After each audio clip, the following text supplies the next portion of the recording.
विपक्ष आपको इस रूप में भी देख रहा है कि वहाँ से ज़्यादातर जो हिंदू आ रहे हैं, इस वजह से दीपक प्रकाश इतना चिंतित हैं।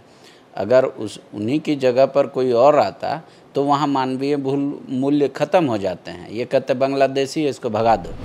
देखिए, इस प्रकार के लोग जो कहते हैं वो तुष्टीकरण के राजनीति के शिकार हैं।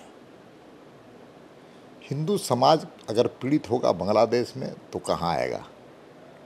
अफगानिस्तान तो नहीं जाएगा। लेकिन कुछ लोग तो ये भी कर रहे हैं कि चुनाव को देखते हुए आप लोग भी बहुत बस छू के या चर्चा करके अपना दायित्व की पूर्ति कर देना चाहते हैं। क्या वहाँ के शुभेंदु अधिकारी जी कोर्ट गए, बीएसएफ तैनात हो गया, सोच रहे मेरा काम पूरा हो गया। वहाँ बोल रहे केंद्र सरकार इंटरफेयर क्यों नहीं कर रही है? जब law and order situation control में नहीं है राज्य का, तो सरकार तो इंटरफेयर कर सकती है, क्यों नहीं कर रही है? देखिए, न्यायालय के निर्देश पर सीआरपीएफ की वहाँ पर तैनाती हुई है। और जब सीआरपीएफ की तैनाती हुई है तो सीआरपीएफ को काम करने में अवरोध पैदा करने का काम टीएमसी और ममता बनर्जी की सरकार कर रही है। ये क्या उचित है? ममता बनर्जी जी आई मीडिया के सामने, उन्होंने कहा कि ये घटना पूर्व से सुनियोजित है और भाजपा ने इस घटना को अंजाम दिया है, मुर्शिदाबाद की घटना को। देखिए, ममता बनर्जी को ध्यान में आ गया है कि वो डरी हुई हैं, सहमी हुई है, घबराई हुई है कि बंगाल उनके हाथ से, टीएमसी के हाथ से निकलने वाला है। इसलिए मुस्लिम जो तुष्टीकरण की राजनीति करने वाली ममता बनर्जी हैं, वह उनके लिए अपने जान को निछावर करने का तय कर लिया। बंगाल के मुर्शिदाबाद में हुई घटना और हिंसा के बाद वहां से कई लोग झारखंड की ओर पलायन कर रहे हैं। पाकुड़ और साहेबगंज उनका शरण स्थली बन रहा है। झारखंड बीजेपी के पूर्व अध्यक्ष और राज्यसभा के मेंबर, इन्होंने राज्य के मुख्यमंत्री हेमंत सोरेन को एक पत्र लिखा है और उनके लिए व्यवस्था करने की मांग की है।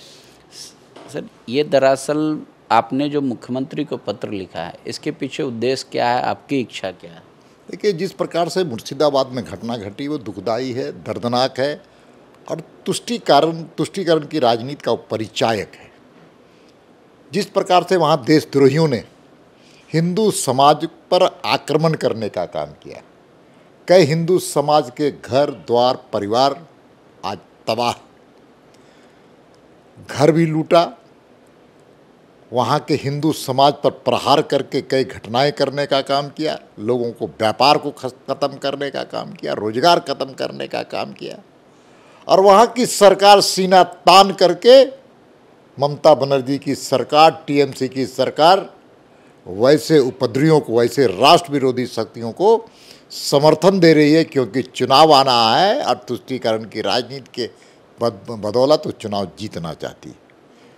वहाँ पर जिस प्रकार से दंगा हुआ, दंगाइयों ने, मुस्लिम राष्ट्र विरोधी शक्तियों ने जिस प्रकार से आक्रमण किया, वह वास्तव में बहुत ही निंदनीय है और शर्मसार करने वाला है। वहाँ से लोग पलायन कर गए अपने जीवन को बचाने के लिए। पड़ोसी राज्य जो हमारा राज्य है, झारखंड में पाकुड़ हो, साहेबगंज हो, बिहार के अररिया, कटिहार, ऐसे कई स्थानों पर अपनी जान को बचाने के लिए दूसरे प्रदेश में आकर के त्राहिमाम कर रहे हैं। यहाँ की सरकार, हेमंत सोरेन की सरकार में अगर थोड़ी भी संवेदनशीलता है और नैतिकता है, मानवीय मूल्यों का रक्षा करना चाहते हैं, तो मुख्यमंत्री जी को मैंने पत्र लिखा है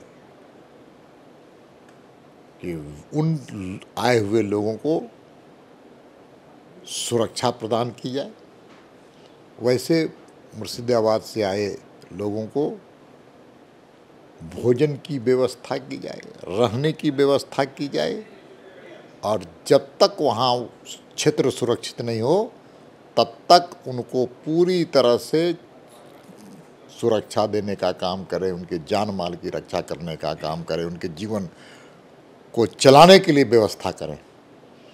क्योंकि भारतीय संस्कृति तो ये कहता है, लेकिन एक विपक्ष आपको इस रूप में भी देख रहा है कि वहाँ से ज़्यादातर जो हिंदू आ रहे हैं, इस वजह से दीपक प्रकाश इतना चिंतित हैं।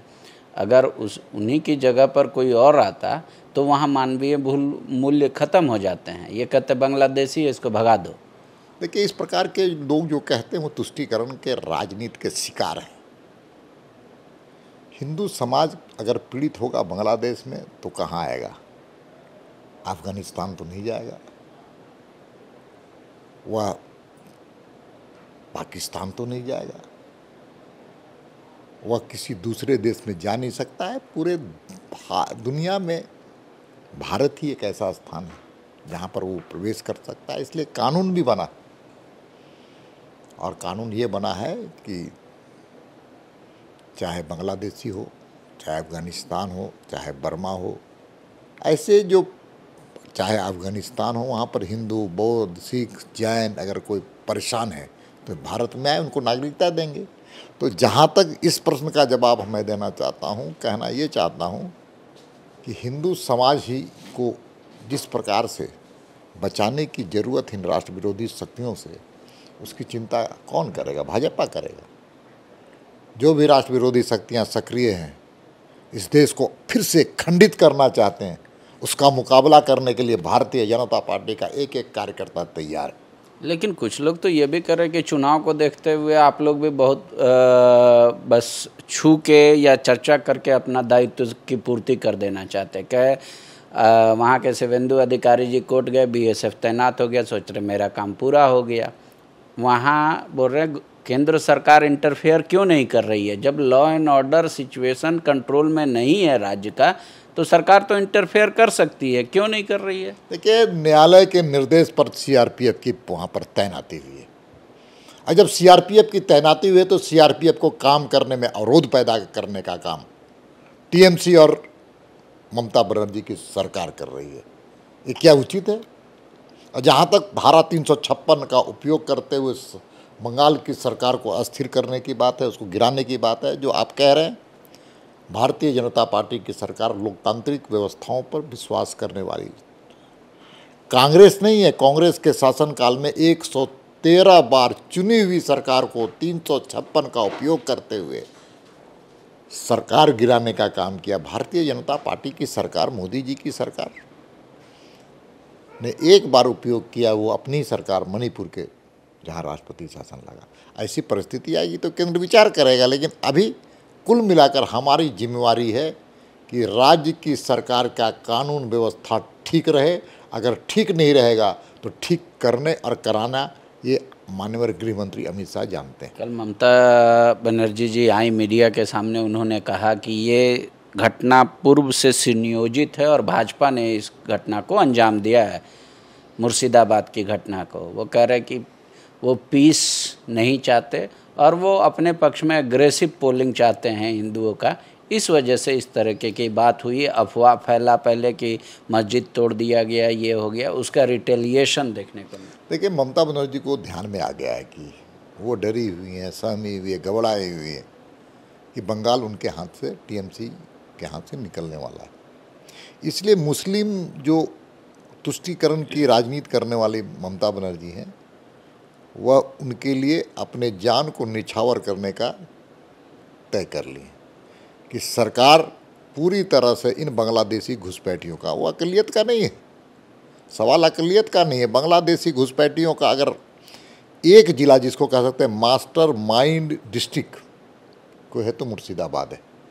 वहाँ से बांग्लादेशी घुसपैठी आते हैं, आकर के वहाँ पर ऐसे कई संस्था काम करती है जिनको वह कौन प्रदेश में, किस ज़िले में, किस प्रखंड में जाएगा, वहाँ तय होता है। वहाँ किस व्यक्ति के माध्यम से उन अवैध बांग्लादेशी घुसपैठियों को, रोहिंग्या मुसलमानों को भारत का नागरिक बनाया जाए, ये वहाँ तय होता है।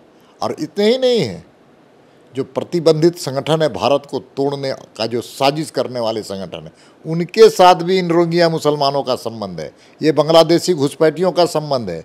और जब यहाँ बांग्लादेशी घुसपैठी आते हैं तो आपको क्या लगता है केवल हिंदुओं पर पार होता है? यहाँ के अक़लियत समाज के रोजी रोटी के छीनने का वो काम नहीं करते हैं क्या? इसलिए सवाल देश का है, सवाल ना धर्म का है, ना समाज का है। लेकिन एक सवाल तो ये भी बनता है ना कि इसी तरीके का कश्मीरी पंडितों के साथ घटना घटा था, उनको तत्कालिक शरणार्थी बना के दूसरे प्रदेशों में लाया गया था, धीरे धीरे वो कितना बड़ा इशू हो गया, वो फिर वापस नहीं जा पाए। तो बीजेपी क्या मुर्शिदाबाद को भी उसी तरीके से देख रही है? मान लीजिए आप तत्कालिक कर देंगे, फिर जब सीआरपीएफ हटेगा वहाँ फिर क्या सिचुएशन होगा? तो कई लोग तो ये कह रहे हैं कि बीजेपी को थोड़ा एग्रेसिव काम करना चाहिए, केंद्र सरकार को इस पे ये करना चाहिए। क्या वो कश्मीर बनाना चाहते हैं इसको? वहाँ से जिस तरीके से कश्मीरी पंडितों को दूसरे राज्यों में ला दिया गया, ये कह के कि आप शरण लीजिए, फिर बाद में सिचुएशन ठीक होगा तो जाएंगे। बोले कभी सिचुएशन ठीक नहीं हुआ। देखिए, जहाँ तक कश्मीर पंडितों की बात आपने की, भारतीय जनता पार्टी और भारतीय जनता पार्टी की सरकार सबसे ज़्यादा कश्मीर पंडितों के बारे में चिंता करने का काम किया। जब शरणार्थी होकर के आए तो भारतीय जनता पार्टी का कार्यकर्ता इन्हें गले में लगाने का काम किया था। मुझे स्मरण है, मैं विद्यार्थी परिषद का कार्यकर्ता रहा हूँ। मैंने अपने जीवन में भी उनके साथ जीवन बिताने का मैंने काम किया। साथ साथ आज भी हमारी सरकार जब धारा 370 और 35 से ख़त्म करके जब विधानसभा का फिर से नया कानून लाई, तो उसमें कश्मीर पंडितों के लिए रिक्त स्थान किया गया है। कश्मीर पंडितों को स्थान दिया गया है। उतना ही नहीं है, पीओ को, जो पाकिस्तान ऑक्युपाई कश्मीर है, उसके लिए भी स्थान रिक्त किया गया है। कि भारत की इच्छा है, भारत की प्रधानमंत्री जी के मन में संकल्प है, देश की जनता के मन में संकल्प है, अमित शाह जैसा नेतृत्व है कि पीओ को भी भारत का अंग है, पीओ के भी यहाँ पर आएगा। जहाँ तक बंगाल की बात आप कर रहे, आने दीजिए विधानसभा का चुनाव, अगली सरकार वहाँ पर हमारी बनने वाली है। मुर्शिदाबाद में जिन लोगों ने दंगे किए हैं, उन दंगाइयों को कठोर से कठोर सज़ा दिलाने का हम काम करेंगे। और ये जो बाहर जो लोग गए, हमारे भाई, हमारी बहन, हमारी बेटियां हैं, हमारे हित हैं, हमारे नाते हैं, उन सबको सम्मानपूर्वक जाकर के उन्हीं मुर्शिदाबाद में जीने का, जिलाने का संकल्प भारतीय जनता पार्टी लेती है। भारतीय जनता पार्टी कोई राजनीतिक संगठन नहीं, राजनीतिक संगठन के साथ देश के लिए जीने और देश के लिए अपने जीवन को न्यौछावर करने वालों का एक समूह है। गोल, जहां 27 वर्षों के सफर में 17,000 से भी अधिक छात्रों ने डॉक्टर एवं इंजीनियर बनकर भरे सफलता की ऊंची उड़ान, जहां साधारण छात्र भी झारखंड टॉपर्स बनकर बना रहे इतिहास। दूरदर्शी शिक्षाविद श्री विपिन सिंह के मार्गदर्शन में मेडिकल एवं इंजीनियरिंग के लाखों छात्रों के लिए आशा की किरण के रूप में गोल, नेशंस लीडिंग इंस्टीट्यूट। बायोम सिर्फ मेडिकल प्रिपरेशन का संस्थान। बायोम से लगातार दूसरी बार नीट यूजी में 700 मार्क्स पार। 10th पास स्टूडेंट्स के लिए फाउंडेशन कोर्स, 11th पास स्टूडेंट्स के लिए फ्रेशर कोर्स और 12th पास स्टूडेंट्स के लिए टारगेट कोर्स 17 अप्रैल से शुरू हो रहे हैं। कॉल 7360066190 और visit Biome, circular road near women's college and Hinoo, Ranchi. thefollowup.in. Like, share and subscribe. www.thefollowup.in